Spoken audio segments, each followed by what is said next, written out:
¿Qué tal amigos? ¿Cómo les va? Bienvenidos a un nuevo programa de Contacto. Hoy vamos a tener un programa muy especial con invitados de lujo, realmente. Vamos a tener a un amigo como es Pier Giorgio Caria, que me va a estar ayudando con esta entrevista, porque el invitado así lo merece. Vamos a ir ya entonces a presentarlos. ¿Qué tal, Juanjo Benítez? ¿Cómo estás? Muy bien, muchas gracias. Juanjo, muchísimas gracias por esta entrevista que nos has brindado. Para nosotros es realmente un honor poderte tener hoy aquí. Muy bien, muy amable, muchas gracias. Pierre, ¿cómo estás? Bien cansado, gracias. La esfera de Buga fue para mí más que una esfera, como se dice cuando la nieve cae, una avalancha. Una avalancha. Pero bien, la investigación sigue bien.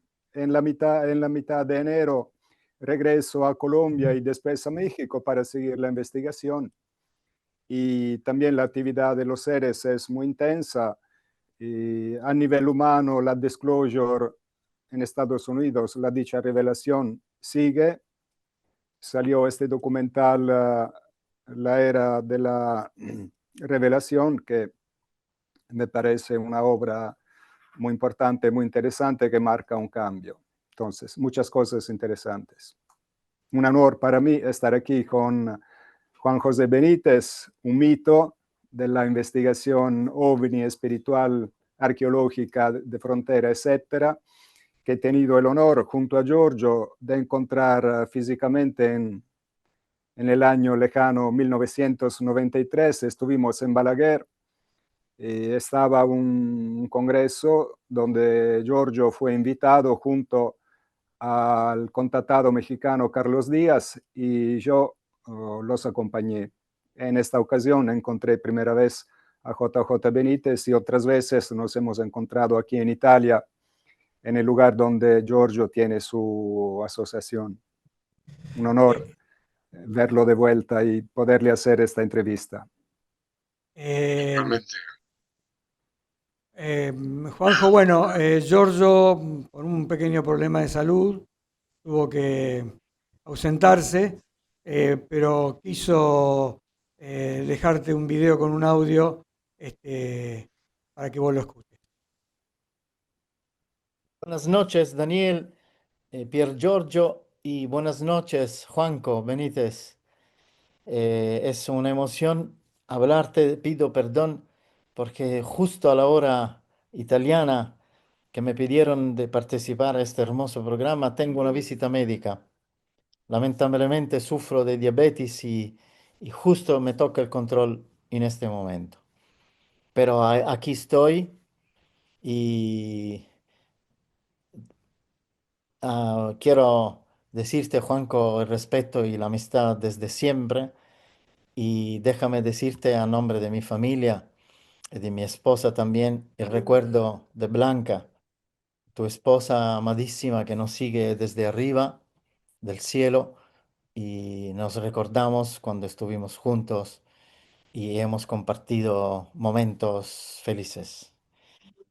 Siempre estamos pensando y el trabajo que tú estás haciendo es extraordinario para la humanidad, sobre todo para las revelaciones. Yo te sigo mirando tus programas, hablando obviamente del caballo de Troya, pero también sobre todo del Evangelio etiópico que me interesa muchísimo, esta última revelación que estás desvelando a los grandes teleoyentes masivos de toda Latinoamérica y bueno, de todo el mundo. Quiero agradecer a Daniel, a Pierre y a ti, Juan José, de este programa. Lo que quiero decir a la audiencia, que estamos en un momento muy triste de la humanidad, donde hay muchas guerras y mucha tristeza y violencia. La única cosa que puede hacernos luchar por el amor, por la paz, por la hermandad, presentando y difundiendo eh, verdaderas noticias y verdaderos mensajes. Tenemos una visita extraordinaria que viene desde el cielo. Los llamamos extraterrestres, seres de luz, alienígenas. Son seres absolutamente positivos y que vienen por el bien. Pero cuidado, hay también seres que son entidades, no tantos extraterrestres, pero son entidades que nos quieren condicionar para seguir haciendo el mal o acciones negativas. No quiero dejar el tiempo a las respuestas que nos va a dar Juan José Benítez esta noche, que es para nosotros un programa histórico y que pienso que le va a gustar a nuestra audiencia muchísimo. Daniel, gracias. Pier Giorgio, gracias. Juanco, un abrazo grande y espero muy pronto, el próximo año, de invitarte en Italia porque queremos organizar una magna conferencia donde tu presencia sobre los ovnis extraterrestres, mensajes del cosmos, etcétera, investigaciones, y tú eres seguramente uno de los invitados especiales si obviamente acepta nuestra invitación. Un abrazo grande y que Dios los bendiga a todos. Bueno, Juanjo, este es el video que te dejó Giorgio. eh, Así que bueno, muchísimas gracias, como te decía, por esta presencia tuya esta noche. Y una satisfacción escucharle. Pierre, si querés comenzar con el reportaje. Sí, ¿puedo? Adelante. Sí, gracias. Juan, ¿cuál fue el momento en el cual tú has decidido de dedicarte a temas, digamos, alternativos, que en aquella época, cuando tú y yo también éramos más jóvenes y eran temas muy controvertidos, muy difíciles de tratar a nivel social? ¿Cuándo empezó esta pasión de dedicarte a esto? Bueno, pues yo empecé en el año 72, cuando era un reportero, trabajaba en un periódico del País Vasco, aquí en España. Me mandaron a hacer un reportaje, una nota sobre un caso de un ovni que se había visto en un pueblecito de Burgos, muy cerca de donde yo trabajaba, en Bilbao. Me acuerdo que fui con absoluto escepticismo y pensando en las chuletas que me iba a comer por el camino.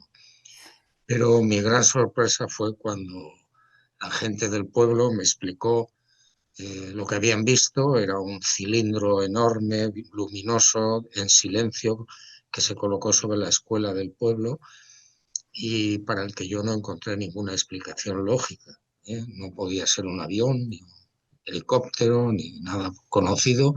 Y a partir de ese momento, 1972, yo me empecé a interesar a nivel personal y como periodista por todo lo que eran los avistamientos de objetos no identificados.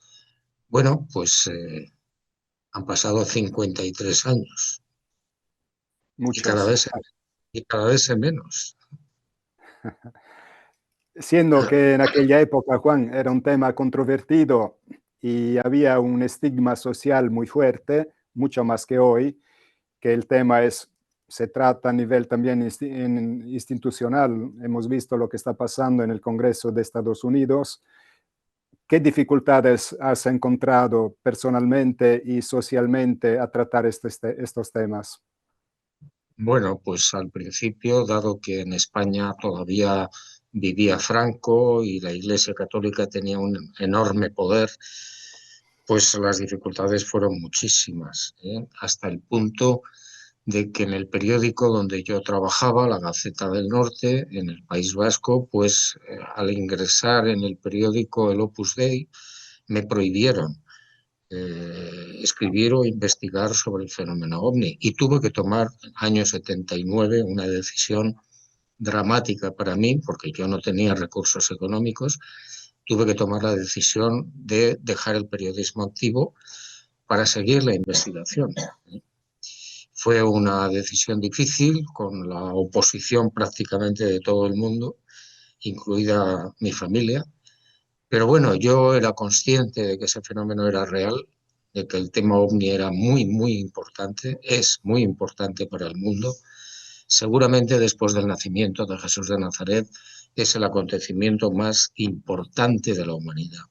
Y sencillamente me arriesgué y decidí seguir viviendo, escribiendo y viajando.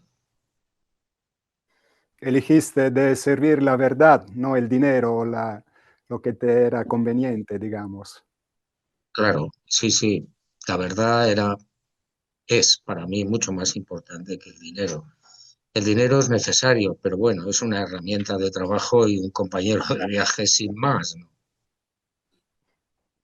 Claro, Jesús dice, ¿no?, que uno tiene que elegir a cuál Dios servir, o Mamona o Dios, el Dios verdadero, y tú lo hiciste. Bueno, yo estaba muy seguro ya, habían sido 7 largos años de investigación del tema OVNI por todo el mundo, estaba muy seguro a lo que me enfrentaba y no tuve reparo en decir, bueno, yo quiero continuar investigando y sobre todo difundiendo lo que pueda encontrar a través, en este caso, de los libros. Hubo muchas dificultades, por supuesto, de todo tipo, pero yo pienso que estos seres están muy pendientes también de los investigadores. Yo siempre digo que hay que investigar a los investigadores. Y gracias a los cielos, pues bueno, seguí adelante y aquí estoy, 53 años. Fue una carrera muy exitosa y se Hubo de amplió todo, mucho, se amplió hubo de todo. muchísimo, Yo hubo de todo. recuerdo un obispo en Monterrey, México, que subió al púlpito y solicitó a los feligreses que quemaran mis libros. Una Afortunadamente, inquisición moderna, sí, afortunadamente los feligreses eran más sensatos que ese obispo y no quemaron ningún libro. afortunadamente. ¿Tienes un criterio, Juan, cuando tienes que elegir si publicar la verdad nuda o elegir una metáfora o algo que sea de fantasía? No, ya no, ya no. He publicado 69 libros, de los cuales 41 son sobre el tema OVNI, y ya tengo muy claro que si yo encuentro una información que es útil e interesante para la opinión pública, hay que sacarla. Se diga lo que se diga y contenga lo que contenga. Ya no podemos andar con paños calientes. Lo que podamos obtener, la información que consigamos, hay que sacarla a la luz pública, porque primero no es nuestra y segundo, la opinión pública tiene derecho a saber. Esto es muy importante. Esto quiere decir, Juan, que lo quien investiga, lo quien publica, tiene una responsabilidad muy grande hacia la sociedad humana. Sí, claro, tenemos una gran responsabilidad, hay que ser muy prudente, investigar muy a fondo, estar muy seguro de lo que vas a publicar y para eso necesitas pues muchas horas de reflexión, de investigación, etcétera. Bueno, ya llega un momento en que quizás por la práctica eh, eso resulta bastante más sencillo, más fácil en mi caso por lo menos. Y luego está la intuición, que también es importantísima. La intuición te dice si un tema es importante o no lo es, y si un tema merece la pena seguir investigándolo o no. Y bueno, pues ahí estoy, luchando todavía. En tu carrera, Juan, la intuición fue una herramienta extraordinaria para guiarte en la elección de los temas, ¿no? Exacto, sí. Muchas veces cuando uno está perdido en la investigación, que no sabe por dónde seguir, bueno, conviene sentarse, reflexionar, esperar un poco y la intuición te ayuda, ¿no? La intuición es un ángel que pasa siempre muy rápido y de puntillas, pero nunca, nunca, nunca te traiciona. En tu opinión, Juan, tú que tienes una carrera tan intensa y la edad nos da también un poco de sabiduría, ¿no? ¿Cómo definías tú la intuición? ¿Qué es la intuición? ¿Es como la fe? ¿Es algo de parecido? Yo creo que es un ángel, repito, que pasa de puntillas y muy rápido, pero que nunca traiciona. Entonces hay que estar muy atento y darse cuenta, porque inmediatamente llega la razón, y llega siempre tarde, pero llega y te dice lo contrario, ¿eh? Puede pararte. Sí, la razón es uno de los principales enemigos del ser humano. El cálculo matemático. Sí, bueno, el qué dirán, qué voy a hacer, me interesa, no me interesa, todas esas cuestiones son secundarias, respecto a lo que te dicta la intuición. Uno de tus personajes favoritos se llama Jesús, me parece, ¿no? Sí, lo es.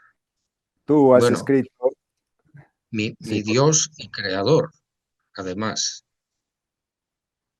estoy de acuerdo. Tú has escrito una novela que ya consta de 12 libros, que es Caballo de Troya. Es una saga que ha tenido un éxito impresionante a nivel mundial. Creo que has vendido millones de libros de la saga Caballo de Troya, justo. Sí, bueno, la editorial es la que ha vendido millones y además siempre te engañan, ¿eh? O sea, todas las editoriales, sean pequeñas o grandes, todas mienten. Pero fue un éxito extraordinario. ¿Cuál fue la intuición o la inspiración en el caso de Caballo de Troya? Porque la novela es también ella es muy, digamos, particular, porque tú mezclas ciencia moderna, quizás casi ciencia ficción, una máquina del tiempo que regresa a la época de Jesús. Mezclaste unas cosas que aparentemente son muy lejanas. ¿Cuál fue la intuición que te empujó a tratar la vida de Jesús de esta forma? No, en este caso no fue la intuición, fue primero una llamada telefónica, cuando yo estaba presentando un libro en México, El Enviado. Después, esa llamada telefónica, bueno, este señor se presentó como un ex oficial de la Fuerza Aérea Norteamericana. Yo lo identifiqué o pensé que podía tratarse del fenómeno OVNI, fui a verlo a Tabasco, tuvimos varias conversaciones, yo le visité en diferentes oportunidades y la última vez que lo vi me entregó un pequeño sobre con un papel y una pequeña llave. Esa llave y el enigma que contenía ese papel fueron los que me condujeron a los primeros documentos donde se narra de su puño y letra en inglés el salto en el tiempo y la vida, los primeros meses de la vida de Jesús de Nazaret. Después hubo otras entregas, con lo que yo he podido reunir estos 12 volúmenes. O sea, todo empezó con un hecho verdadero. Sí, lo que pasa es que, bueno, la gente piensa que yo me lo he inventado, pero yo no tengo tanta imaginación, yo no soy capaz de construir discursos completos y enteros de Jesús de Nazaret o ensamblar todos los acontecimientos que pudo vivir este hombre con mayúsculas a lo largo de su vida pública. Es muy difícil y sobre todo hacerlo con esa belleza, ¿no? Con esa lógica. ¿Y por qué tienes una idea, Juan? ¿Por qué fuiste elegido tú para hacer esta obra, este El, desvelamiento? el mayor lo cuenta en uno de sus libros, en uno de las entregas, cuenta por qué me eligió a mí. Y él hablaba de un tema que es, cuando uno lo piensa seriamente, se da cuenta que es cierto. Entre los periodistas más destacados en Estados Unidos no pudo elegir a ninguno porque todos estaban politizados. Y lógicamente, si él hubiera entregado esos manuscritos sobre la vida de Jesús de Nazaret a cualquiera de estos grandes periodistas norteamericanos, lo hubieran rechazado porque no les interesaba. Y probablemente yo lo deduzco, creo que fue así, al verme en ese programa estelar de televisión de Jacobo Zabludowski en Televisa, en México, cuando yo hablé con verdadero entusiasmo de Jesús de Nazaret, es cuando él creo que se convenció de que podía ser yo la persona que, bueno, pues recibiera esa información. Según lo que dices, entonces, Juan, los viajes en el tiempo son posibles. O sea, ya tenemos esta tecnología desde años.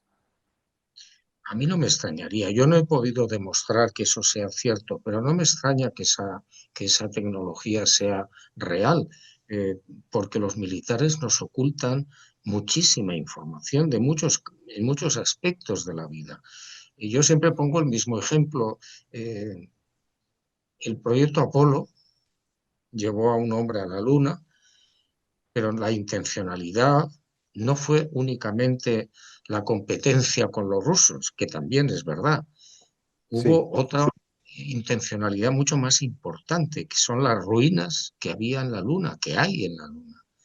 Vamos Eh, a tocar el tema de la luna. Ahora, guárdalo un momento porque quiero seguir con nuestro Señor, que me parece un tema muy interesante. Entonces, esta obra no es, según tu explicación, una obra de fantasía, es casi es una historia real, verdadera. sí, no es ficción, aunque No lo es, parezca. claro, lo parezca. Por lo que normalmente la sociedad humana sabe, parece ciencia ficción. Yo he leído tu libro, he leído, creo, un par o tres libros, porque aquí en Italia fue publicado solamente el primero, en una editoría italiana, en italiano. Los demás son todos en español. Y, pero yo también pensé que era una obra de fantasía, que sacó la fantasía de Juan José Benítez. No, yo no tengo tanta imaginación. Si yo tuviera tanta imaginación, sería un serio candidato al Premio Nobel de Literatura. Impresionante. Entonces, no es una obra, repito, de fantasía.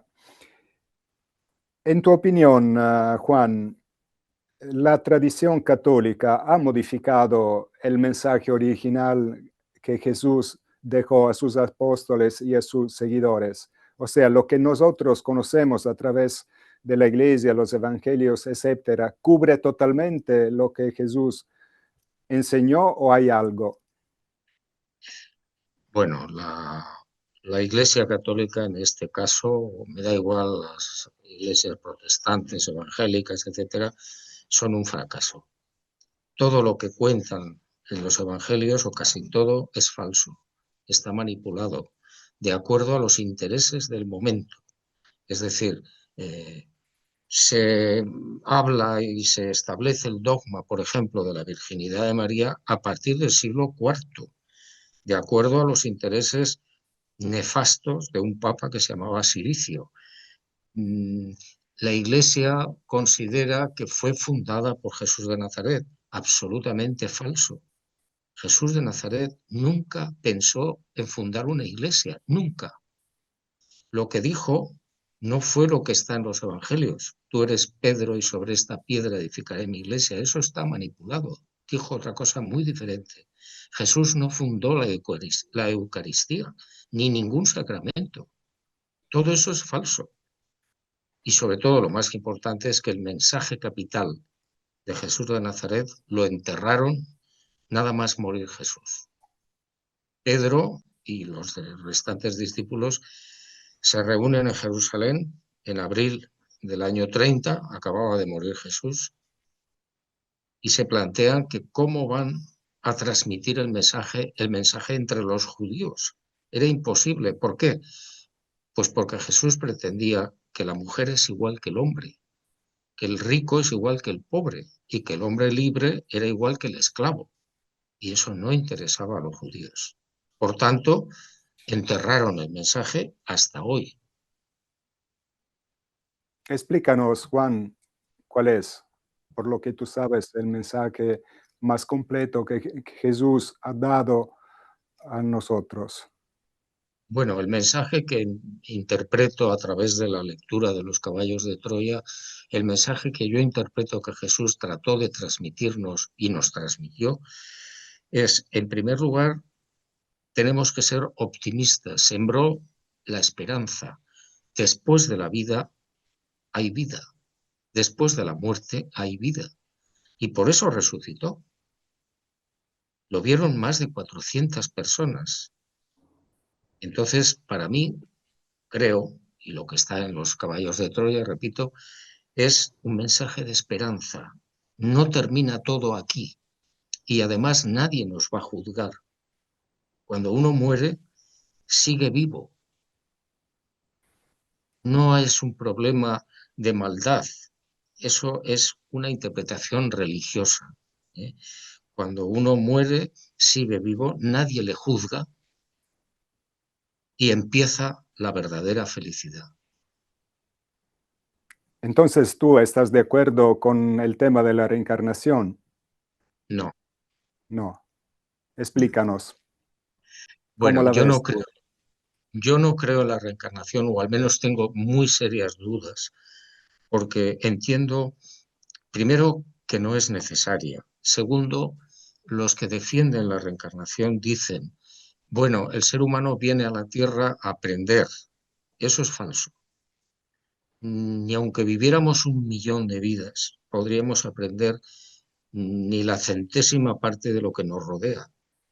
A la Tierra venimos como una aventura y venimos a experimentar, que no es lo mismo que aprender. Para mí es mucho más importante experimentar que aprender. Entonces, para experimentar es suficiente con una vida. Suficiente, es una aventura. Vamos a experimentar el tiempo, cosa que no existe del lugar del que procedemos. No hay tiempo.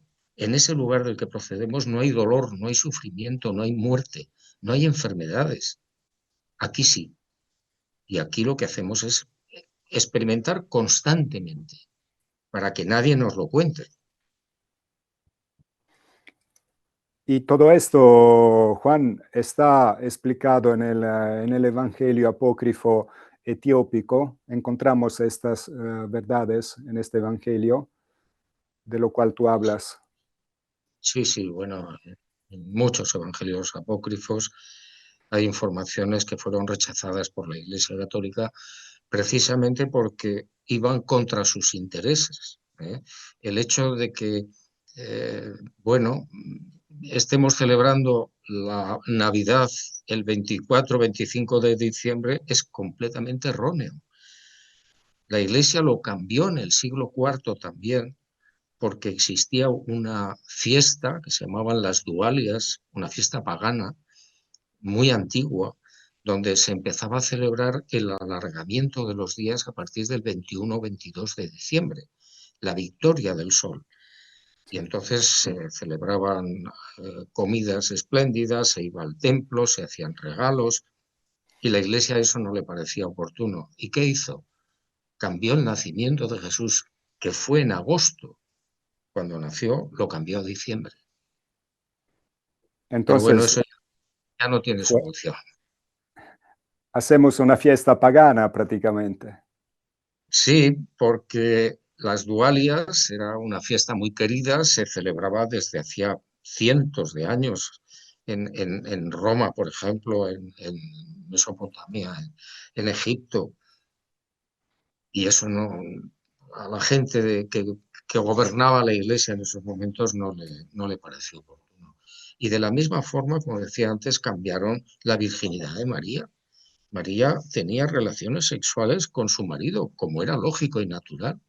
Y Jesús nació como consecuencia de esas relaciones sexuales.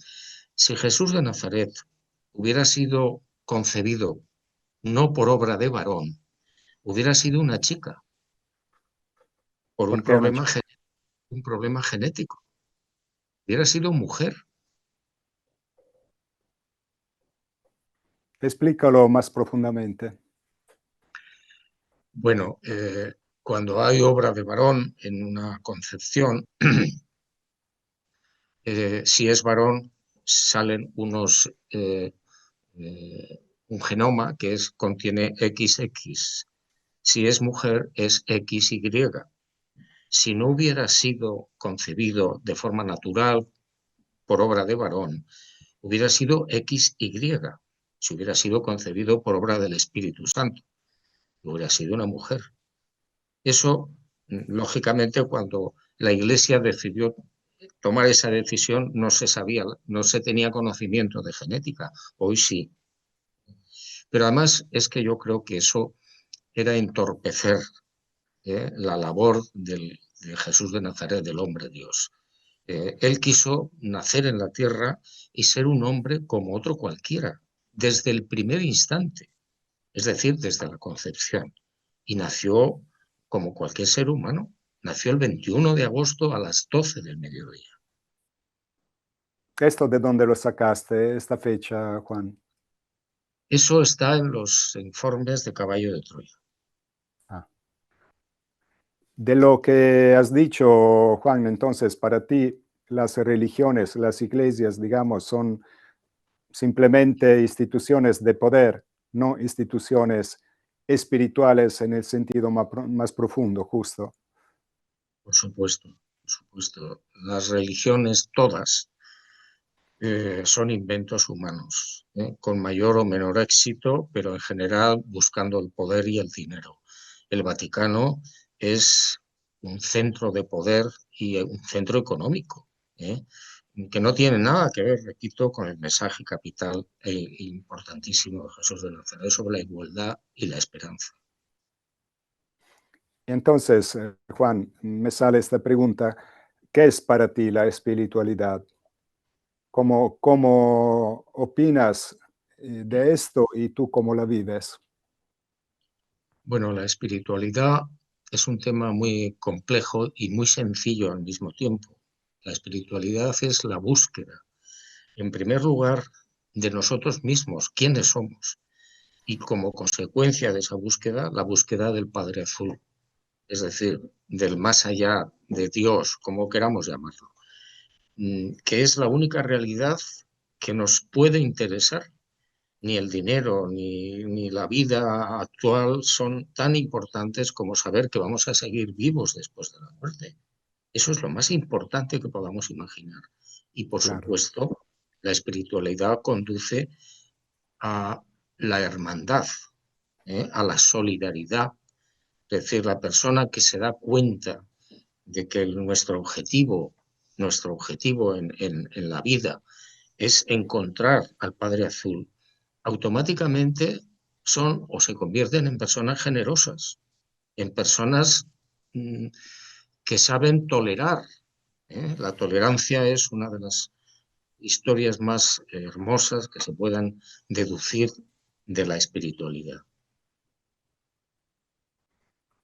Esto significa, Juan, que la verdadera espiritualidad acaba con las guerras, con las injusticias, con la pobreza, con la hambre, con la destrucción del medio ambiente. Acabaría la verdadera espiritualidad con todo esto que vivimos Claro, como realidad cotidiana en nuestro mundo, lamentablemente. claro, tienes toda la razón. La persona espiritual es generalmente una persona que no hace daño a los demás, que no hace daño al planeta, que no se hace daño a sí mismo, que cuida de sí mismo, para poder cuidar también de los demás. La espiritualidad es, bueno, un don que se nos ha escapado. En tu opinión, ¿cuáles son las motivaciones por qué este don no se escapó? Pues porque las religiones nos han engañado, las religiones desde tiempos remotos nos han contado mentiras y nos han hecho pensar que, bueno, pues que vamos a ser juzgados, que todo es de acuerdo a los intereses eclesiásticos, y no es así. Y no es así. Venimos aquí a experimentar. Esto es una aventura. De la misma manera que hay o había exploradores que iban a la selva a ver qué encontraban y a vivir aventuras. Pues esto es lo mismo. Pero, en mi opinión, las religiones lo han tergiversado, lo han cambiado todo. ¿Cómo explicarías, Juan? Esta es una pregunta, no una pregunta trampa, pero te la hago. ¿Cómo explicarías tú, Juan, las injusticias que existen en el mundo respecto a cómo, no las guerras, la pobreza, etcétera, pero nacen personas que son bellas, inteligentes, otros nacen con enfermedades, otros nacen en situaciones, digamos, de familia o de sociedad que son muy malas? Si yo había nacido quizás en África y no en Italia, mi destino sería seguramente diferente de lo que he estado.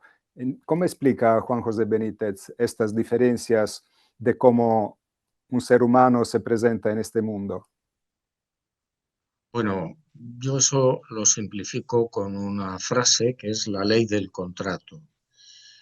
Esa información que no es mía, que procede también de Jesús de Nazaret, dice que en el lugar en el que habitamos antes de llegar a la tierra, en ese sitio, a uno, si le interesa vivir la experiencia y la aventura de la imperfección de la materia, le dan a escoger.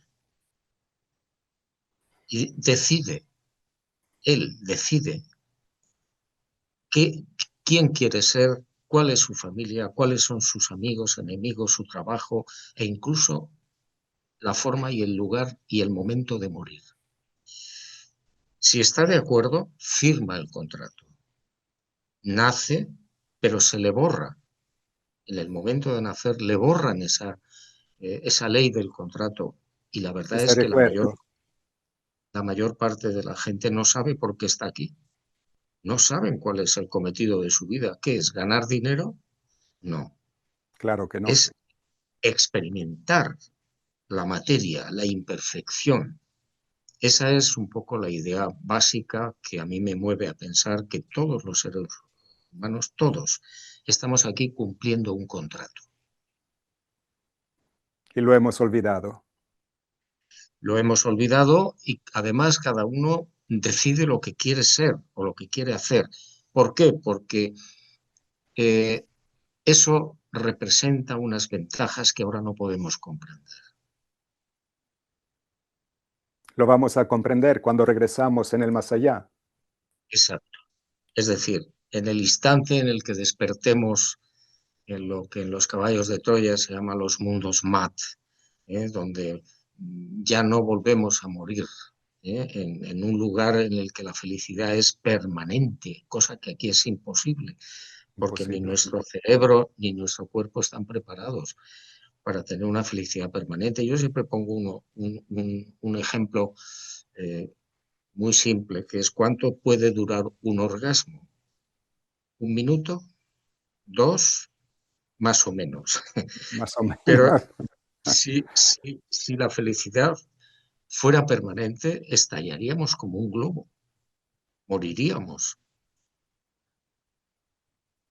No es soportable, digamos, una felicidad continuativa en No, este mundo. no estamos preparados para eso. Yo recuerdo un ejemplo de un profesor cuando yo estaba en el colegio, profesor de ciencias naturales. Un compañero le preguntó, bueno, maestro, ¿y qué es la felicidad? Y no contestó. Al día siguiente regresó con una campana de cristal y un pequeño pajarito en una jaula. Soltó el pajarito dentro de la campana y le empezó a inyectar oxígeno. Un minuto después, el pájaro estaba feliz, volaba, daba saltos, cantaba, y entonces el profesor dijo, no le puedo seguir inyectando oxígeno porque morirá. Eso es la felicidad en la tierra, Un momento que pasa, momentos azules. momentos azules los llamas tú. Y me recuerdo, Juan, que cuando estuve con Giorgio en Balaguer era muy atacado Giorgio por la ufología española y tú lo defendiste. Esto quiere decir que has visto en este hombre que tenía que estar con nosotros, pero lamentablemente no pudo. ¿Viste algo que te empató? ¿Cuál fue el aspecto que te empató de Giorgio?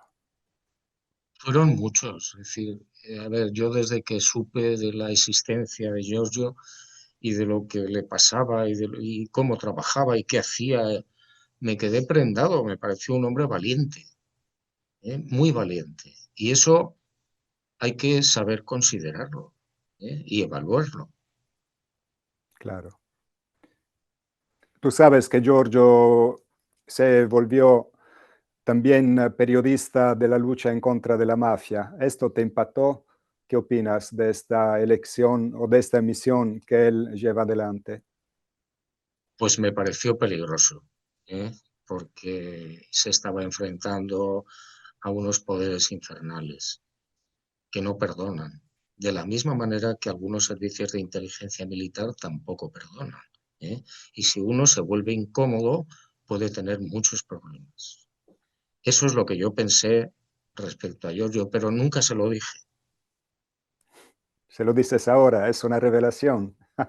Bueno, ya ha pasado mucho tiempo, ¿no? Pero bueno, está bien. Está bien. Quizás, o según lo que has dicho tú, Juan, es su contrato y él lo respeta. Claro, es que visto desde ese punto de vista, todo tiene una más y mejor justificación. ¿Por qué un señor está tirado en la calle como un mendigo? Pues yo antes se me partía el alma y decía, pues ¿cómo es posible? No es justo. Ahora lo entiendo mejor. Es decir, ese señor ha elegido, o esa señora, vivir en la calle como un mendigo porque quiere vivir esa experiencia. Y el individuo asesino exactamente igual. Lo curioso, según esta ley, es que cuando el asesino muera y pase al otro lado, nadie lo va a juzgar. Nadie. Entonces, el mensaje que nos dio Jesús, regresando a él, fue un mensaje para quizás llenar este vacío de recuerdo que tenemos cuando nacimos, que venimos de En, un lugar feliz. claro, en buena medida sí. Por eso él luchó muchísimo para que la gente no perdiera la esperanza. Aunque no veas la solución, aunque todo está oscuro, aunque todo es injusto, él trató por todos los medios de llevar esa esperanza a la gente, de decirle, no, mire usted, cuando usted muera, usted seguirá vivo y feliz. Usted está aquí haciendo una aventura, una experiencia. Bueno, lamentablemente no le creyeron y lo mataron. A él también, sí. ¿Quieres decir algo que te parece importante, Juan, de esta figura que tú amas tanto, que es Jesús de Nazaret? Bueno, yo me remito un poco a los 12 volúmenes de Caballo de Troya, donde está una imagen que es absolutamente cercana, próxima, familiar, una imagen que no tiene nada que ver con el Dios castigador que nos han dibujado, que está ahí arriba en los altares, siempre serio, siempre... A mí una de las cosas que más me molesta de la religión son los crucifijos. ¿Por qué tenemos que presentar a Jesús de Nazaret en el último momento de su vida crucificado en un madero? Jesús de Nazaret vivió casi 36 años, 36, muy feliz, sonriendo. Era un hombre que reía constantemente. ¿Por qué no se le representa así? Quizás a los poderes es una imagen que les resulta más conveniente, mejor muerto que vivo. Sí, sobre todo es un mensaje. Sobre todo es un mensaje. Pasamos a otro tema, Juan. Y este interés de los ovnis nació entonces en el episodio que tú nos contaste en el año 72 y seguiste después. Sí, sí, sí, claro, fue una caída del caballo, como en Damasco, ¿no? Yo me quedé asombrado, nunca me había interesado el tema, ni había visto películas, algunas sí había visto, pero no había leído nunca libros, nada. Y cuando yo descubrí esto y empecé a investigar y me di cuenta de que era un fenómeno real, eh, que se daba en todo el mundo, en cualquier sitio por donde yo pudiera pasar, en cualquier aldea, en la más remota, en el desierto, donde fuera, alguien había visto a estos seres o a sus naves. Aquello me pareció absolutamente trascendente, porque uno se hace muchas preguntas a partir de ese momento y dice, bueno, Claro. ¿quiénes son estos seres? ¿Qué hacen aquí? ¿Por qué están aquí? ¿Desde cuándo están aquí? ¿Qué representa? ¿Son ángeles? ¿Son los que crearon las religiones monoteístas? En fin, mil preguntas. Mil preguntas.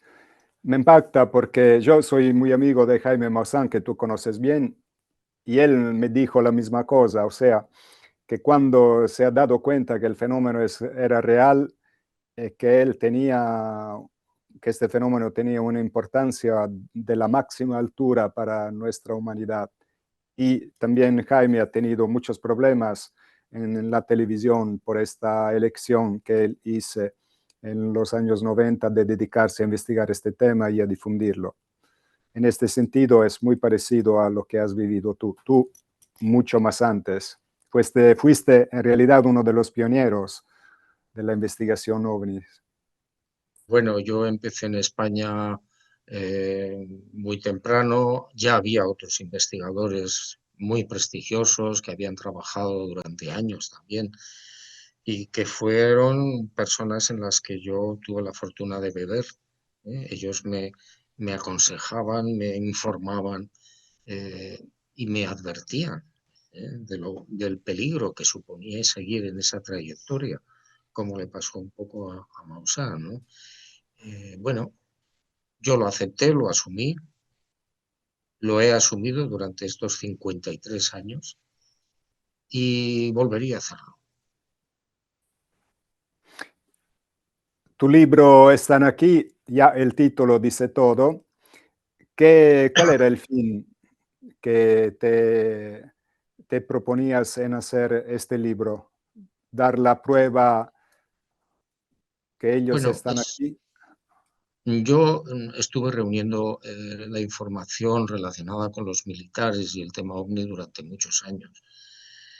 Y bueno, consideré que ya era el momento de sacar esa información a la luz pública, que la gente sepa lo que está pasando desde hace 80 años, que la gente sepa lo que guardan los militares, que la gente sepa el secretismo al que estamos sometidos, que la gente sepa que estamos pagando impuestos para que los militares nos censuren la información y nos la oculten. Es algo increíble. Entonces, bueno, pues es un libro muy incómodo para los militares, que puede tener graves consecuencias para mí, pero bueno, entiendo que hay que ser valiente y que hay que ser honrado en ese tema y sincero. ¿Qué opinas de lo que está pasando en Estados Unidos? La dicha Disclosure, ahora salió este documental, The Age of Disclosure, ¿Qué te parece esta improvisa, digamos, decisión del Pentágono a empezar del año 2017 de difundir verdades ocultadas por decenas de años? ¿Es una trampa? ¿Es un momento que ellos no puedan hacer otra cosa? ¿O qué opinas tú? Bueno, en España hay un refrán, un dicho, en realidad, que se ajusta muy bien a esto, le llaman el chocolate del loro. Yo siempre digo que lo que hay que hacer es sacar la nave que se estrelló en Roswell en el año 47, sacar los cadáveres, y se terminó el problema. No lo Claro, harán nunca. No lo harán porque eso significaría poner en tela de juicio la profesionalidad de los militares y su hegemonía. Si yo le estoy pagando a los militares con mis impuestos su sueldo y estoy pagando los sistemas defensivos militares, si hay unas civilizaciones ahí afuera superiores a nosotros y los militares no nos pueden defender, ¿en qué papel quedarían los militares? Por claro. tanto, por tanto, el tema ovni no existe. Repito, todo Pero lo que está pasando es el chocolate del loro. Saquen ustedes la nave estrellada, sáquenla. ya la disclosure se acabó si lo hacen. Claro, si usted presenta a la opinión pública, a la televisión, si usted presenta esa nave a las criaturas muertas metidas en formol, se terminó el problema. Claro. Y Juan, entonces también la estrategia del ocultamiento, del cover-up, tiene como motivación el poder, simplemente, como lo de Claro, las religiones. exactamente igual. Es decir, los militares, las cúpulas militares, porque hay que saber distinguir entre unos militares y las cúpulas militares. Ellos saben que mientras no se demuestre que existen esas naves y esas criaturas, ellos son el poder. Los militares son los que sostienen ¿eh? la defensa de un país. Pero eso es falso, porque esas naves violan los espacios aéreos constantemente. Efectivamente es así, porque ellos mismos, los que hacen la dicha disclosure, como Luis Elizondo y otros, hablan de seguridad nacional, o sea, los ven como amenaza a estas naves y a estos seres. Probablemente no lo son, y no son una amenaza en ese sentido, porque si fueran una amenaza ya nos habrían vendido lavadoras y Coca-Colas. Desde hace miles de años que están aquí. Están en las pinturas rupestres de hace 18.000 años. Están en la mitología, están en las leyendas, están en todas partes y no ha habido nunca que se sepa un sistema de esclavización de la humanidad. Esta realidad, en tu opinión, Juan, afectaría también las religiones, siendo que son ellas mismas sistemas de poder. O sea, esta verdad va a afectar todos los poderes que existen en este mundo. ¿Estás de Afectaría acuerdo? prácticamente a todo. Tendríamos un grave problema si ellos bajaran oficial y públicamente. ¿Por qué? Porque habría que revisarlo todo. Si estas civilizaciones, yo recuerdo un caso de un ingeniero que tuvo un encuentro con un humanoide y el ingeniero le pidió a ver si podía entrar en la nave.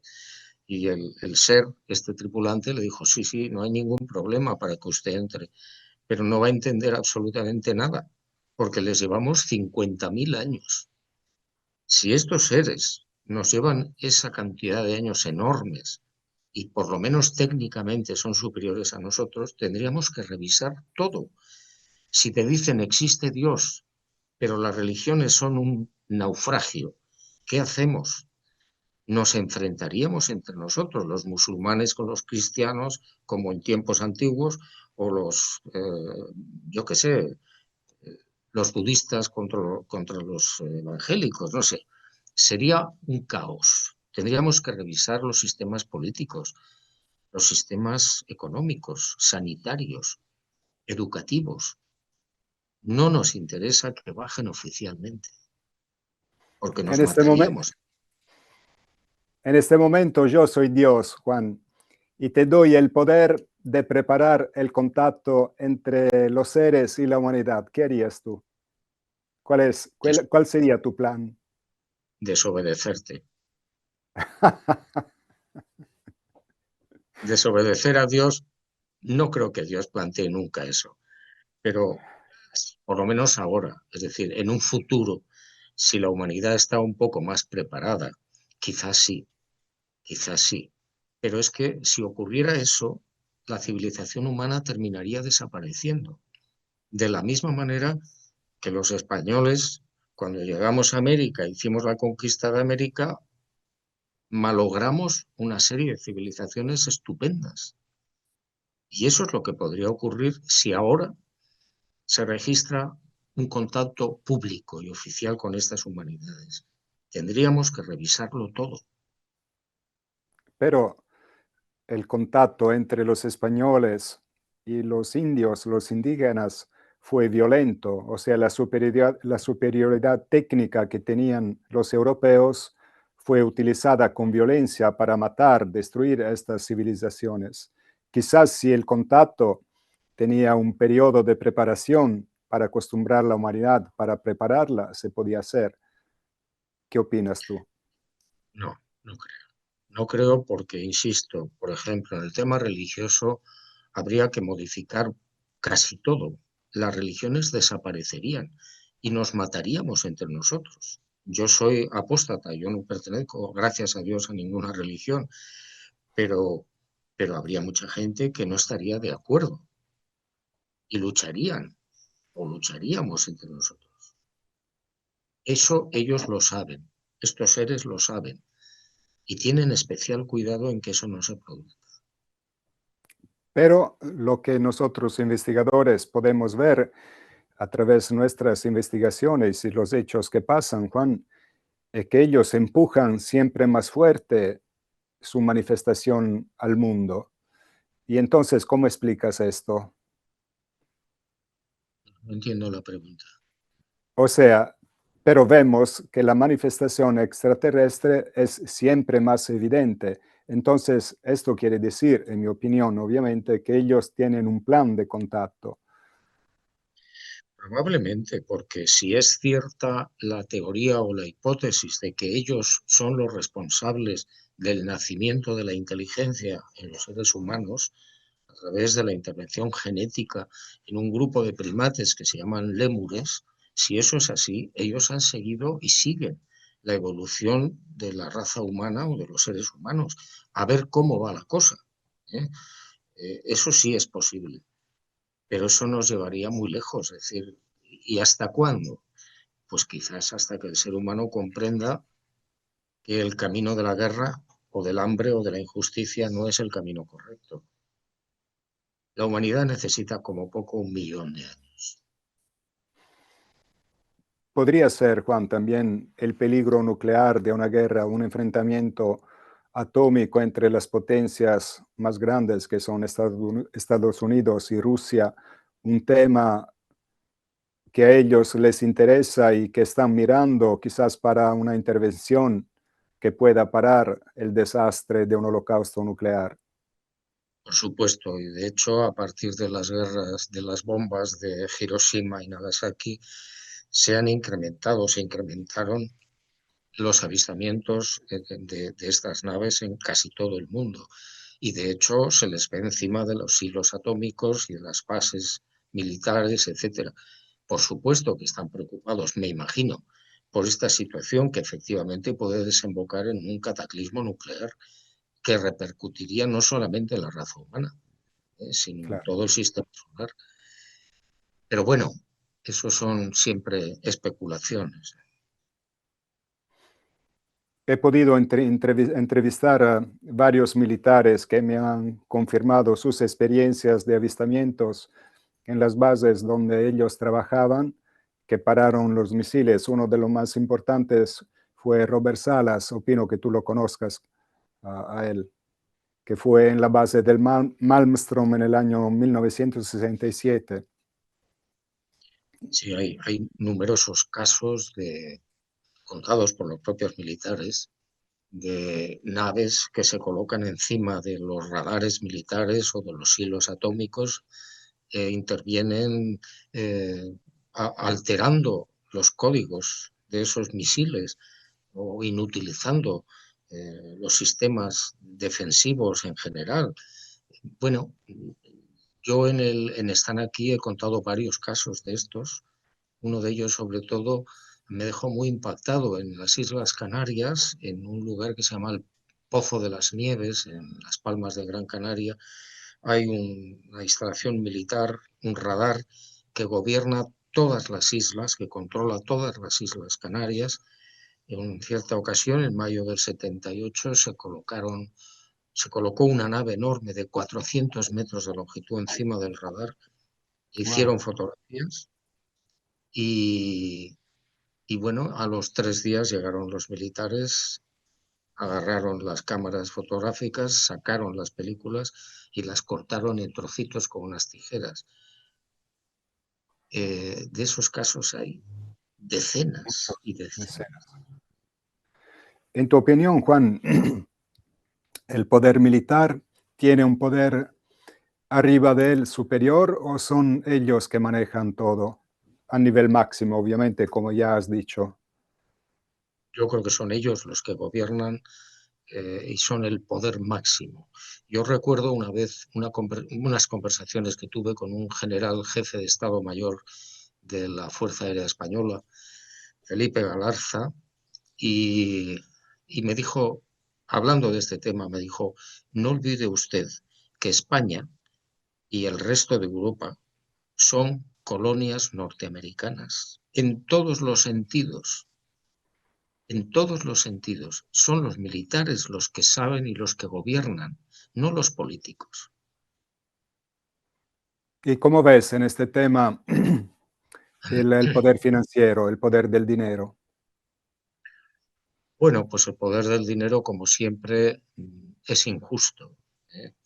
Es el poder que planifica las guerras a 20 años de distancia, con el beneplácito de los militares.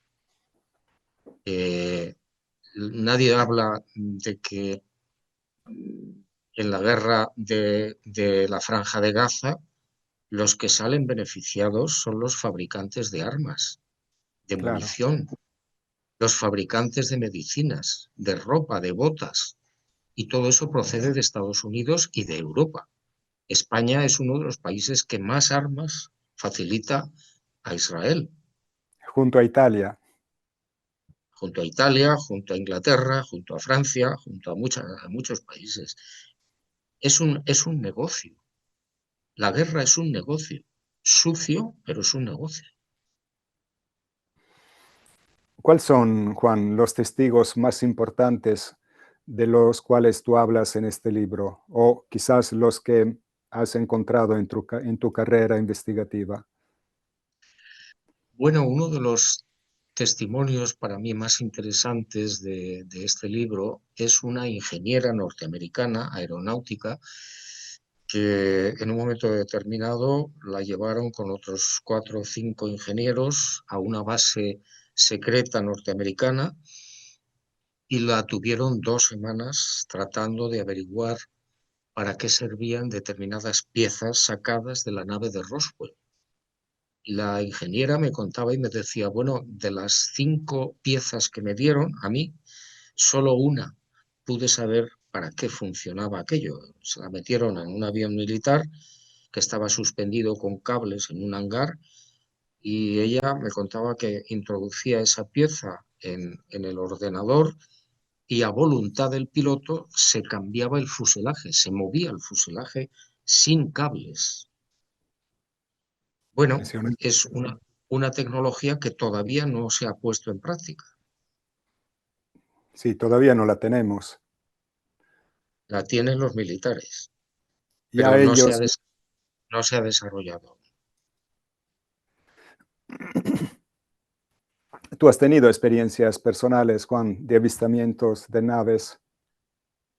Sí, sí, yo he visto en 4 ocasiones con cierta claridad. En 2 pude hacer fotografías y luego cuando yo era más pequeño, tenía 6 años, tuve un encuentro con un ser muy alto, con una escafandra tintada y bueno, desaparecí durante 3 horas. ¿Te regresó el recuerdo o todavía no? Yo al principio no sabía lo que había ocurrido, solo sabía que había estado perdido tres horas. Me encontraron en una casa en el pueblito donde estábamos. Todo el mundo me buscaba y yo no sabía lo que había ocurrido. 40 años después, me hicieron una hipnosis regresiva y pude reconstruir lo que supuestamente pasó.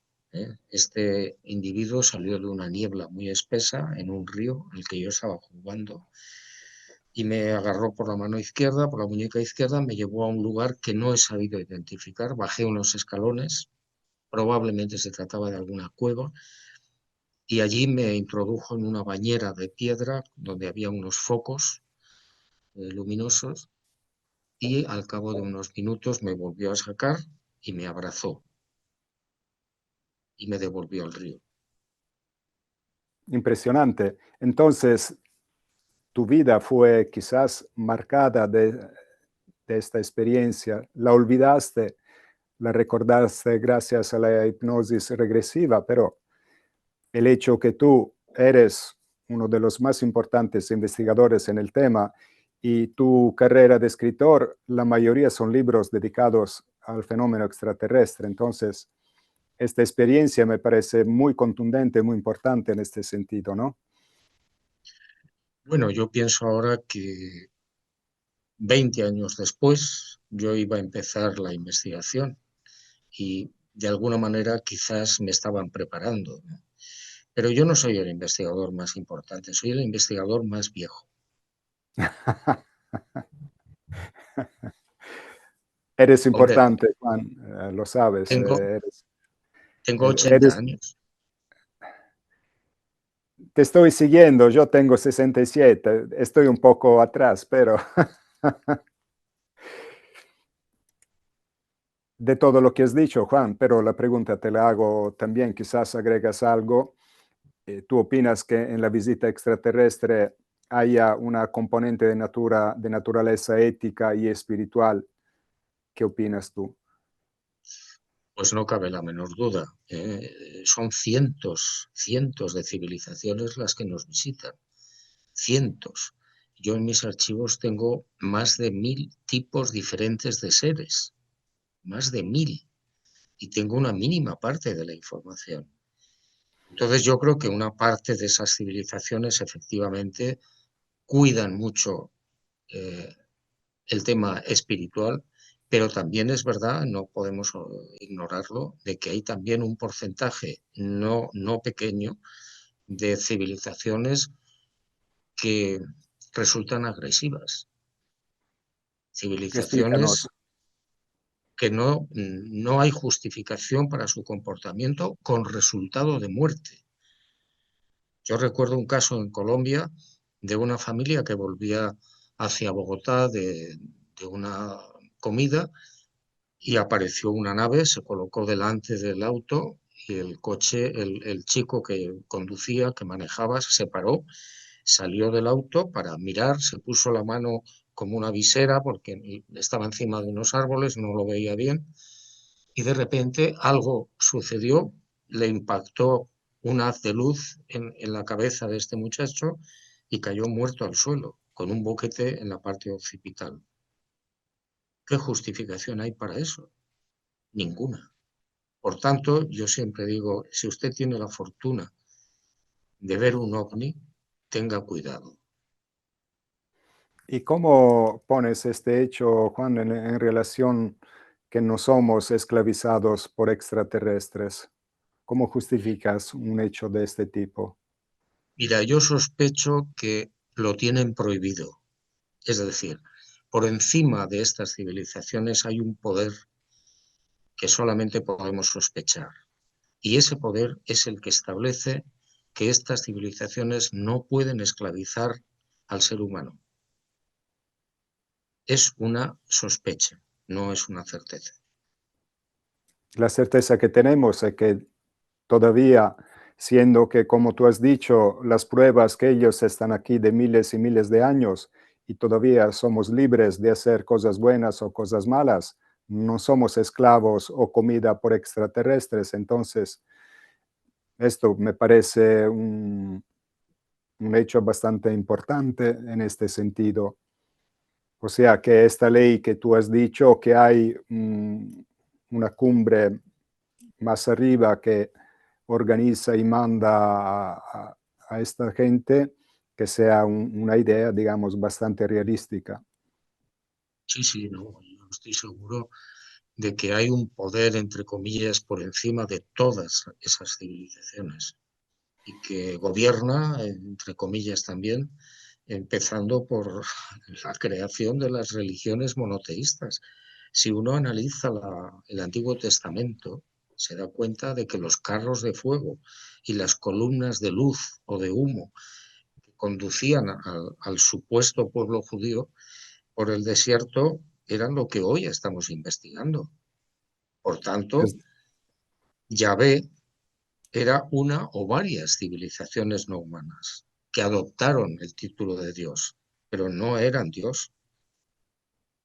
eran seres muy evolucionados, pero no Dios. Seres muy evolucionados que utilizaron el nombre de Yahvé, ¿eh? Con un objetivo, el que fuera, posiblemente crear un pueblo, establecer un lugar físico donde esperar la llegada de Jesús de Nazaret. Tú has dicho, Juan, que opinas que el contacto en este momento para la humanidad sería un fracaso. Por lo que ha estado tu experiencia, el tema extraterrestre te ha dado evolución, te ha dado mejoramiento de tu vida, te ha dado mayor comprensión de la vida, te dejó un don, cualquier eso sea. Sí, no cabe duda de que después de 53 años de investigación constante he mejorado en el sentido de tener una mente mucho más abierta, ¿eh? No soy mejor persona, pero mi mente está muy abierta. Y la humanidad podría sacar algo de positivo de esta visita, de un contacto quizás en una forma, lo que sea.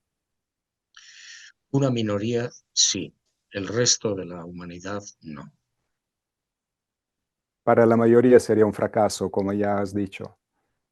Para la mayoría sería un problema terrible, porque, bueno, pues habría que replanteárselo todo. Pero tu trabajo, Juan, de investigación y de difusión, de hecho, está preparando la humanidad a la presencia de los seres. Entonces, al contacto también es una etapa. Antes o después lo vamos a vivir. Si siguen otros, Juan José Benítez, Jaime Maussan, etc. Sí, supongo que sí, porque la investigación sigue constantemente. Los avistamientos se registran constantemente en todo el mundo. Espero que haya otros investigadores después, ¿no? Pero ese contacto oficial y público no es deseable en estos momentos. En estos momentos. Cambiamos tema. Si, a menos que tú no opines que hay otro que no hemos dicho en relación al tema ovni extraterrestre que tú opinas que sea importante. Y por favor, si está, que lo digas. ¿Algún otro tema? Bueno, yo tengo otro frente de investigación que es la vida después de la muerte, que me parece importantísimo. Y es más, yo ahora considero que parte del fenómeno ovni está vinculado a la muerte. ¿Por qué digo esto? Porque he investigado casos donde los testigos han visto a sus familiares fallecidos y esas personas que ven a los familiares fallecidos están viendo al mismo tiempo las naves y a los seres. Uno de estos casos el abuelo muerto le dice al testigo, porque el testigo pregunta, ¿y quiénes son esas personas de 3 metros de altura? Dice, son los tatas, son los que nos cuidan. Claro, y de estos casos hay muchos, de gente que ve a personas muertas, fallecidos, familiares o amigos, al lado de las naves o dentro de las naves. Y esto ya te lleva a otras especulaciones. Por ejemplo, cuando estos objetos, estas naves se colocan encima de un lugar en el que se va a producir una catástrofe. ¿Lo saben? Lógicamente sí. Pero además podrían ser recogedores de almas. O sea, según esta información que tú nos estás dando, son seres interdimensionales o multidimensionales. O sea, pueden Exacto. viajar entre el más allá y el más acá y acá. Exacto. Es decir, no solamente serían seres procedentes de nuestra galaxia o de otras galaxias, que también, sino de seres procedentes de dimensiones desconocidas para nosotros, que van y vienen, que tienen la capacidad técnica de salir de una dimensión y de entrar en otra. Eso es algo que se nos escapa. Estoy de acuerdo contigo, Juan, que la información que la muerte no es el fin de todo y que en el más allá hay vida, somos vivos, seguimos vivos, es quizás una información fundamental que acabaría también con el comportamiento humano de violencia, de guerra, sería importante. Y de esto nuestra religión lo sacó completamente, como tú ya nos has explicado. Pierre, si me permitís Sí, una pregunta. sí, por favor. Uno de los últimos libros que has escrito, Gog, eh, haciendo referencia a un asteroide, ¿no?, que se está acercando en estos momentos a nuestro planeta, y vos en tu página tenés una cuenta regresiva, ¿no? Que nos avisa para el año 2027, en agosto del 2027. Eh, ¿Qué me podés informar sobre este asteroide? Bueno, pues primero, ojalá esté equivocado. Ojalá sea un error mío. He metido una botella de champán en el frigorífico y si estoy equivocado, lo celebraré. Hace unas semanas, bueno, unos meses, tuve la ocasión de conversar con una ingeniera de NASA y me confirmó que llevan 12 años estudiando e investigando este supermeteorito de 30 kilómetros de longitud y que están estudiando cómo desviarlo o destruirlo. Tienen un problema y es que si lo destruyen, nos encontraríamos no con un meteorito, sino con 40 meteoritos. Pero repito, ojalá sea un error mío. Eh, Juanjo, mm, ¿tiene algo que ver con el 3I Atlas que se está anunciando ahora o es otro? No, no, es otro. El Atlas es un cometa para mí. Con la información que yo tengo, es simplemente un cometa. Gog es un meteorito hueco de 30 kilómetros de longitud. Es una amenaza terrible. Si fuera verdad, caería en el Caribe, a unos 300 kilómetros, han calculado, al oeste de las Bermudas, y provocaría en 48 horas unos 1.200 millones de muertos y 9 años de oscuridad. Eh, Viendo también, en su momento estuve estudiando un poco las predicciones de las niñas de Garabandal, el aviso que hizo la Virgen, habla de un aviso, un milagro y un castigo, ¿no? el aviso que tenía que comenzar con la letra A. ¿Qué me puedes decir de esto? La verdad es que no conozco mucho más de lo que se ha publicado.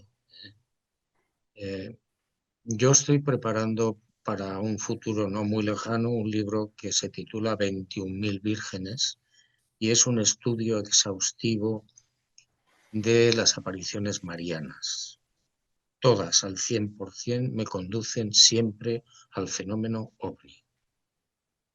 En este caso, no sé qué pensar, la verdad.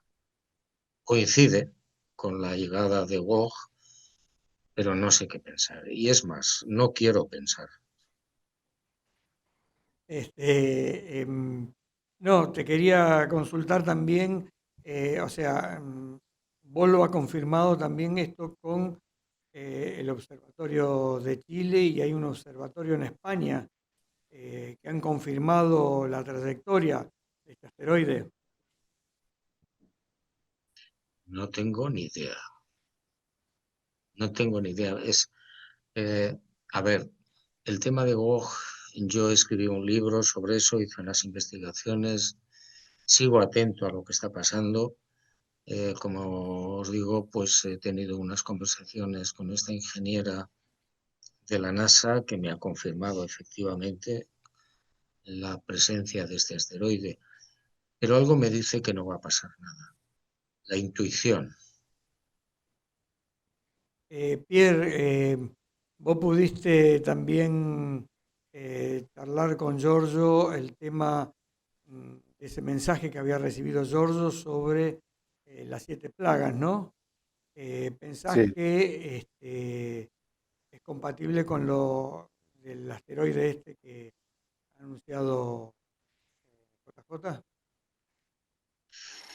Sí, también conozco porque el caso de Garabandal lo he estudiado, conozco la profecía o el mensaje que la Virgen ha dado a los niños en aquel tiempo, que se habla de un asteroide, pero yo en este sentido estoy de acuerdo con Juan. Mi intuición me dice que quizás no será el 2027, estamos muy cerca, porque sí, van a morir un montón de personas inmediatamente, pero 9 años de oscuridad acabaría la vida del planeta, porque sin luz se acaba la comida, todo el mundo se enfría quizás bajo cero. Sí, quizás unos que puedan sobrevivir podrían estar, pero muy pocos. O sea, sería el fin de la humanidad, de la civilización así como la conocemos. Y no me parece, por todo lo que sabemos, por todo lo que sacamos de los mensajes mismos, que podría ser el 2027, o sea, entre un año y poco más. Pero los planes de Dios quizás, no lo sé. Gog Sí. podría ser, pero no lo sé, quizás más adelante. Difícil de entender. Y estoy de acuerdo también con Juan, para mí el 13 Atlas fue más que un fenómeno, digamos, de extraterrestre, fue un fenómeno de, digamos, de los medios masivos que empujaron en la cabeza de la gente, gracias a este científico norteamericano que es Avi Loeb. Esto del Trey Atlas, que podría ser una nave alienígena, opino que no totalmente. Para mí es un cometa, quizá que extraño, un cuerpo, pero natural. Los chorros, la anticola, pero un cometa. Y siendo que sabemos la función de sembradores de vida que tienen los cometas, el hecho que haya viajado muy cerca de Júpiter, para mí es muy interesante. Pero opino yo también que sea un cometa. Nunca he pensado que el 13 Atlas podría ser una nave espacial extraterrestre. Las dimensiones son enormes, la cola es de millones de kilómetros, o sea, no tiene sentido. Pierde metal, pierde... No, es algo de irreal que el 13 Atlas pueda ser una nave. Para mí es Está, un cometa. Estamos extraño, pero estamos buscando, Pierre, naves a millones de kilómetros cuando las tenemos acá prácticamente a claro, diario, las ¿no? tenemos acá y las tenemos desde siempre. Y para mí fue una maniobra de distracción masiva. A mí no me gusta mucho, no me gusta este científico Avi Loeb. Me parece la persona que tiene el pedigrí justo, porque la gente cree más a los que tienen el pedigrí y son los que más mienten, porque no son libres. Si Avi Loeb realmente le daba, era molesto para el sistema de poder, lo había sacado desde Harvard ya desde mucho tiempo. Entonces, no, es todo ilógico. Creo que fue una maniobra quizás en el momento que se está hablando mucho, que pasó la oleada en Estados Unidos de los dichos drones y ahora en el norte de Europa, muchísimos avistamientos, hay un incremento enorme de avistamientos, de videos sobre todo, de fotos también. Entonces quizás buscar afuera lo que ya tenemos en nuestro hogar le da conveniencia al poder. Esto es mi pensamiento. Pierre, vos antes dijiste cuando Juanjo tocó el tema de la luna, dijiste, ese tema lo quiero dejar aparte porque lo quiero charlar. ¿Qué es lo que tenés Sí, para preguntarle? Contanos un sí, poco, a ver. sí. Sigo. Tenía una última pregunta para Juan en Sí. relación al tema ovni extraterrestre. ¿Y cuáles son, Juan, los casos de contacto de los dichos contactados que tú has estudiado? Sé de Carlos Díaz porque lo has conocido ahí en Balaguer en el año 93. No sé, no me recuerdo si tú en aquel tiempo has profundizado este caso, pero si tienes casos que tú opinas que sean reales y cuáles son los más importantes para ti. Yo he investigado bastantes casos, no he publicado prácticamente casi nada sobre los contactados, pero en los archivos tengo como 800 casos de personas que dicen que se han contactado. Y la verdad es que tengo muchas reservas respecto a los contactados, no porque mientan, que yo creo que no, sino porque cuando entran en las naves, a unos les dicen una cosa y a otros les dicen la contraria. Con lo cual, me da la sensación de que estamos asistiendo a un experimento de ellos, ¿eh? De todas maneras, el caso que a mí más me impactó fue el de un ingeniero de Costa Rica que se llamaba Enrique Castillo Rincón. Este hombre entró varias veces en las naves con otras personas, con otros seres humanos, y una de las veces lo llevaron a la fosa de las Marianas, prácticamente a 11 kilómetros de profundidad en el agua. Y allí vio una ciudad y él me contaba cómo era la ciudad, qué es lo que vieron. Yo tuve la posibilidad de seguir el rastro de las 14 personas que le acompañaban, seres humanos como él, y todos coincidieron. Entonces, hay momentos, hay contactos en los que efectivamente ha pasado eso, es decir, han entrado en las naves, los han llevado a la Luna, los han llevado a la fosa de las Marianas, a muchos sitios. Pero también hay casos de contactados que hay que tener mucho cuidado, porque, repito, a unos les dan un mensaje y a otros les dan el contrario.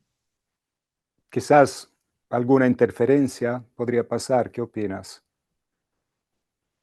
Interferencia no entiendo. En el sentido que a veces la sensibilidad particular que tienen muchos de estos personajes se podrían presentar entidades de varias tipologías que los puedan engañar de cualquier forma. Claro, a eso voy. Es decir, que los contactados no mienten a la hora de que han entrado en las naves, no.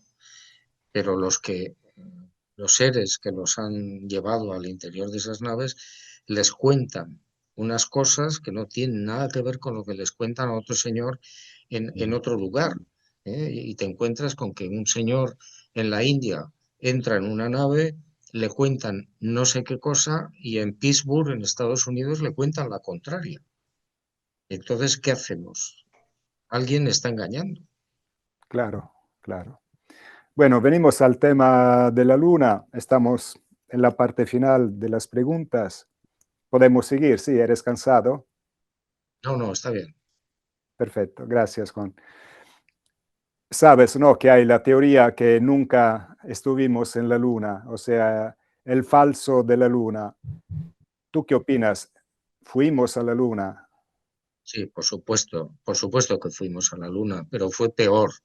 Eh, Fue peor lo que ha pasado que el no haber ido a la Luna. Es decir, nos han engañado como a chinos. Se dijo que llegaron a la Luna porque hubo una competencia entre los rusos y los norteamericanos, y es verdad, parte del proyecto Apolo obedecía a esa competencia que en su momento existió.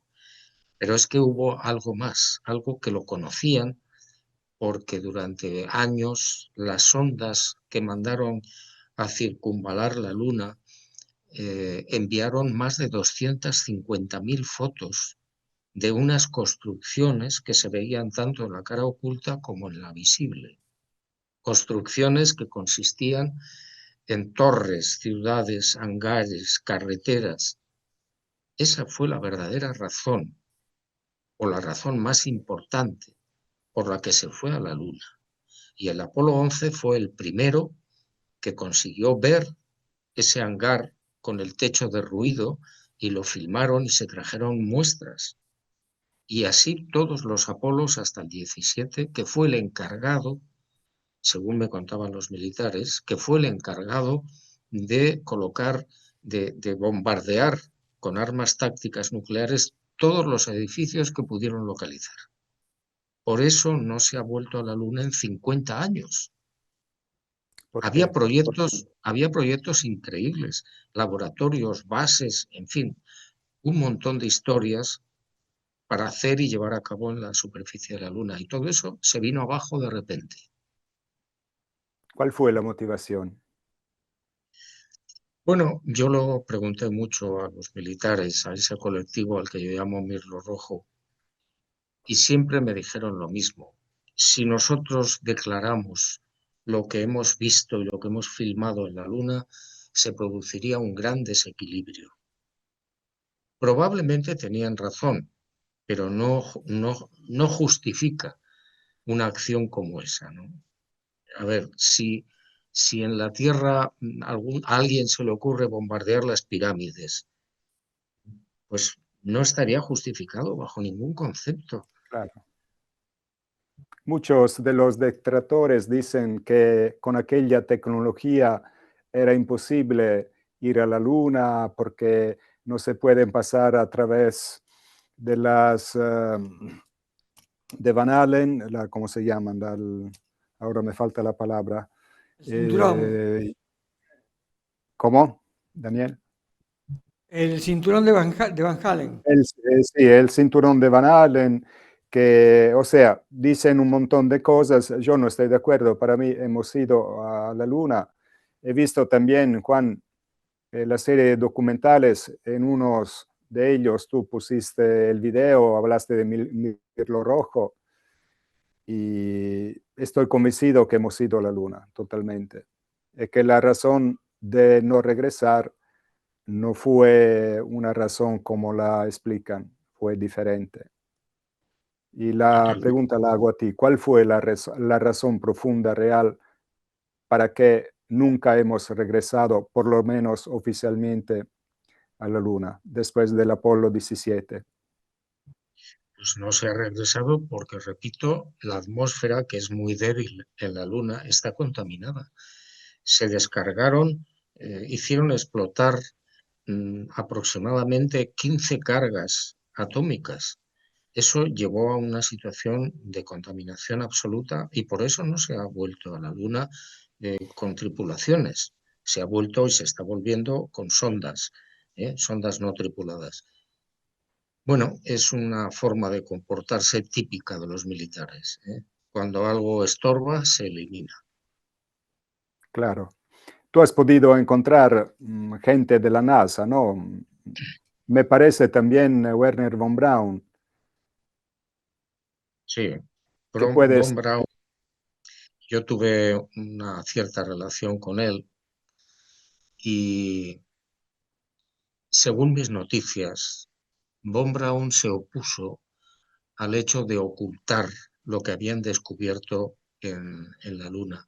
Hubo una reunión con Kennedy antes de que lo mataran, donde le explicaron y le enseñaron imágenes, fotografías de esas ruinas, de esos edificios, de esas torres, etc.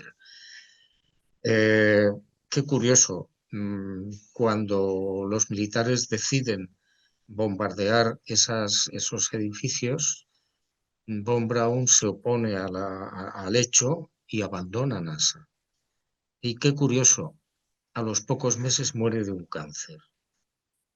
Yo Sí, estoy convencido que lo mataron.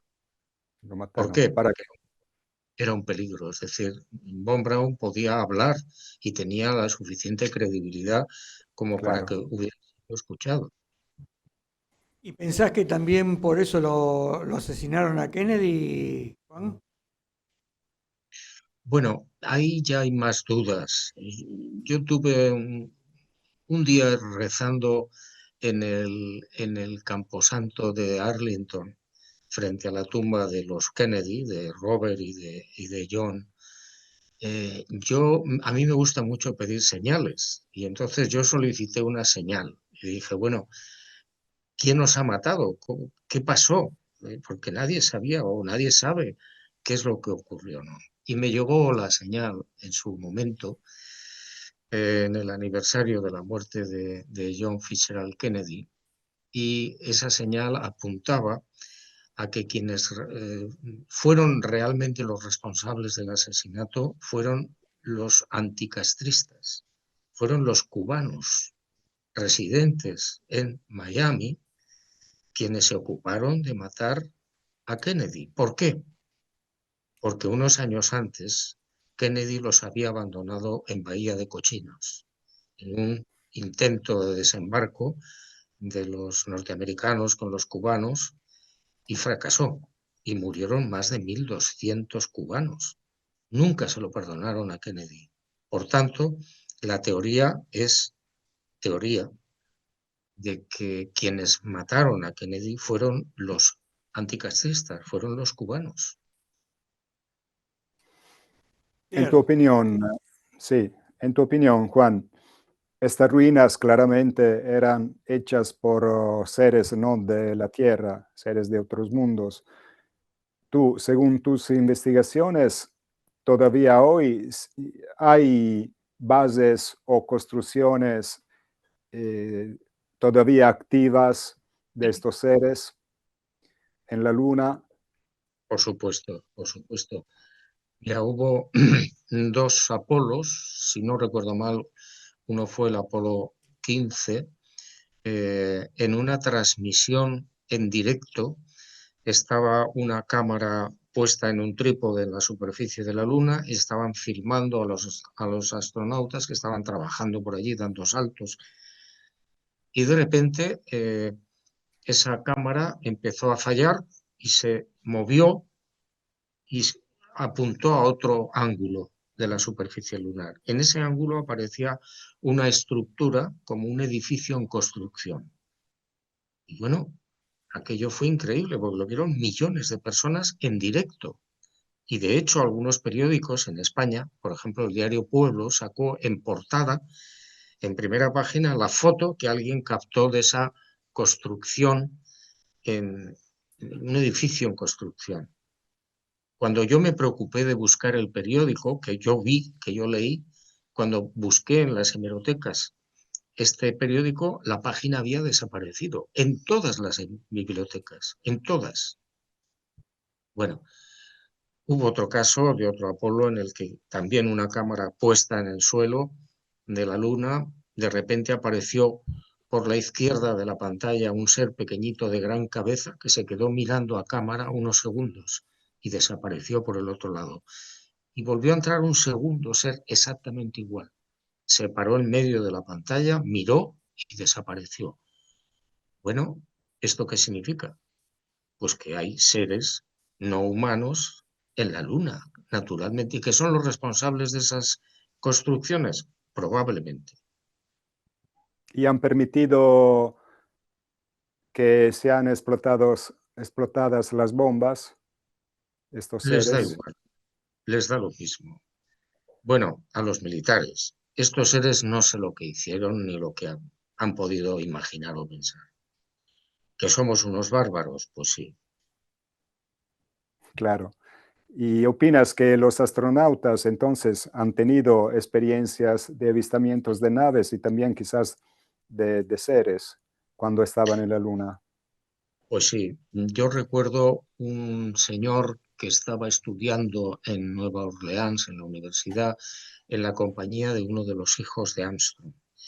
Se hicieron amigos y este muchacho me contaba que un día les invitaron a 4 o 5 estudiantes a visitar la casa de Armstrong, a tomar café. Cuando estaban allí, Armstrong les habló de lo que había visto en la Luna.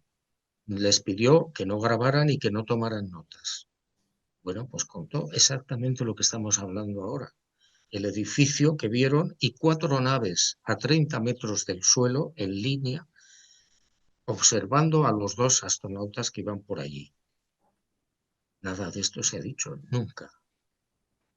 Y Armstrong lo habló en la confianza de que eran compañeros de su hijo.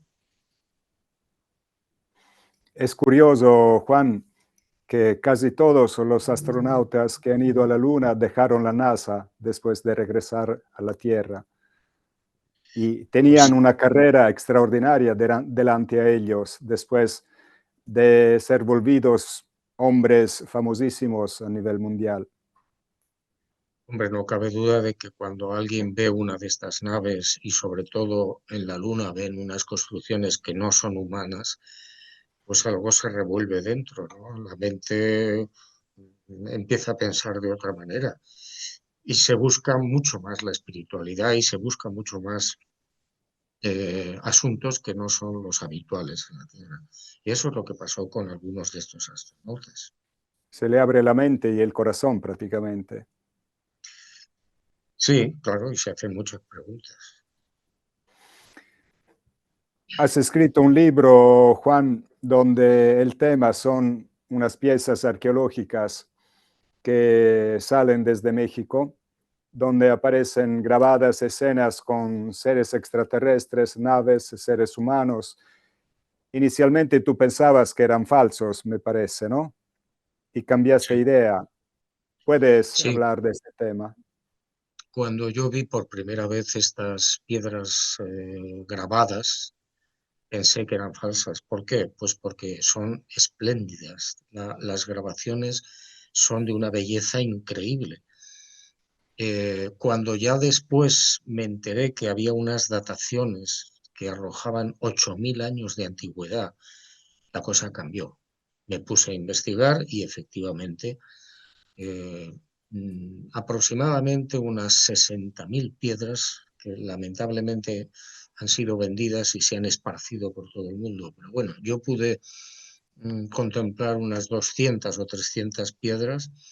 Hicimos nuevas dataciones, salían siglo III, siglo XV, 3.900 años, es decir, era imposible que esto pudiera estar hecho por artesanos actuales. Eso es falso. Claro, claro. Y además no hay huellas de herramientas, que es otro de los temas importantísimos.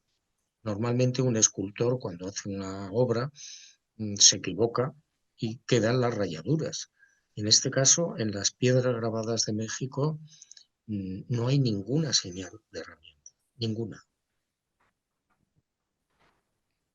¿A cuál civilización pertenecen? ¿De dónde vienen estas piedras? Porque nos cuentan una historia desconocida respecto a lo que sabemos. O se habla de un contacto antiguo entre seres humanos de aquellos lugares. Yo estuve en el año 2012 en Ojuelos, he visto muchas de estas piedras. Y Sí, entonces, ¿qué bueno, opinas de la yo civilización? pienso yo pienso que, dado que las dataciones son de diferentes épocas, probablemente, es una hipótesis, claro, estas grabaciones fueron hechas en diferentes momentos y por diferentes civilizaciones. Algunas quedaron reflejadas en los grabados, seres de grandes cráneos, ojos negros enormes, manos con 3 o 4 dedos sin pulgares. Bueno, pues en diferentes momentos descendieron y ellos fueron los responsables seguramente de la grabación de estas piedras. Y quedaron escenas donde aparecen los nativos, aparecen ellos, y un lenguaje, unos signos que no hemos podido descifrar, que seguramente aclaran la escena que estamos viendo. Uno de sus primeros libros, Juan, fue dedicado a las piedras grabadas de Ica, que ellas mismas son una biblioteca lítica que habla de una civilización demasiado antigua, donde hay seres humanos, seres que parecen no de este mundo, dinosaurios, y ¿opinas que haya una relación entre las piedras grabadas de México y las piedras grabadas de Ica en Perú? Tú estuviste también en el desierto de Ucucalle, me parece. Sí, efectivamente. Yo creo que las piedras grabadas de Ica en Perú son más antiguas incluso que las piedras que están sacando en Michoacán, en México. Las piedras de Ica, algunos de los análisis que se han hecho arrojaban 90.000 años de antigüedad, 60.000 años. Y en las piedras de México la antigüedad máxima es de 8.000 años. Aunque tocan temas parecidos, yo pienso que es o corresponde a una civilización anterior. Alguien podría contestar, Juan, que la piedra no se puede hacer una datación al carbono 14 o termoluminescencia porque hay que ser argila, ¿no?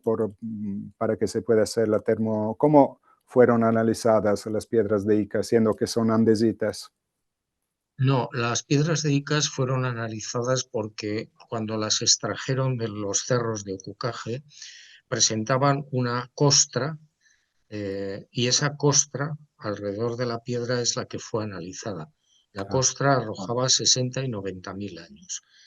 En el caso de México, lo que se hizo fue analizar las piedras a través de la termoluminiscencia.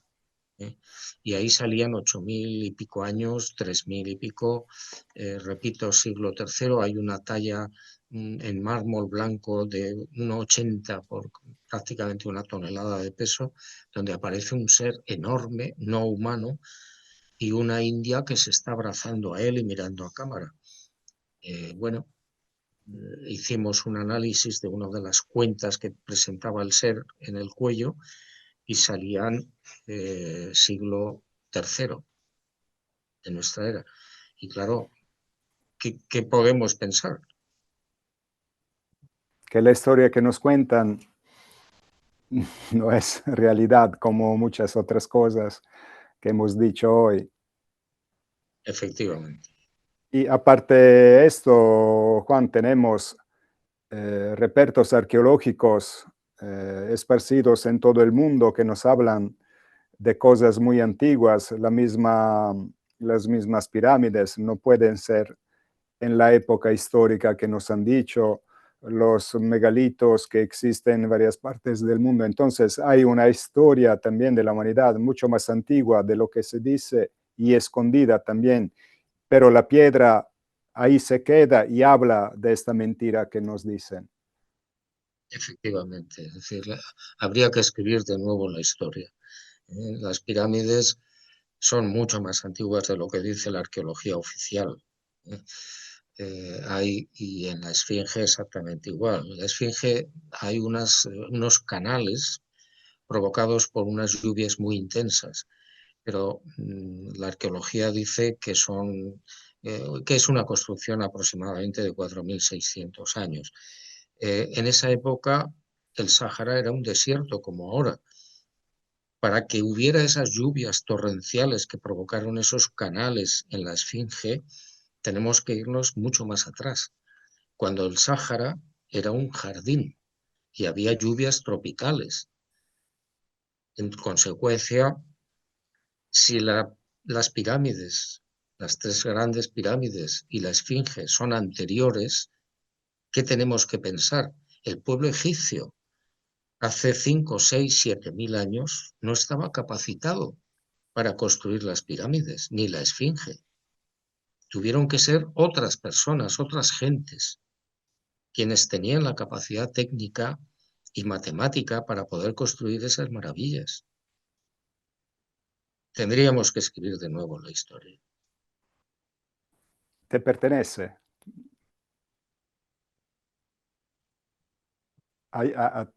Te toca, Juan. Ya tú has escrito bastante, ¿no? Bueno, pues llevo 69 libros publicados. Muchos. ¿Por qué dices que algunos de tus libros son riesgosos? ¿Qué quieres decir?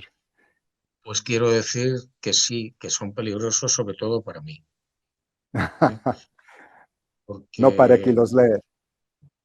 bueno, para el que los lee, no más que peligrosos, son una posibilidad de abrir, de apertura de la mente, que no es peligroso, al contrario, siempre es beneficioso tener la mente abierta.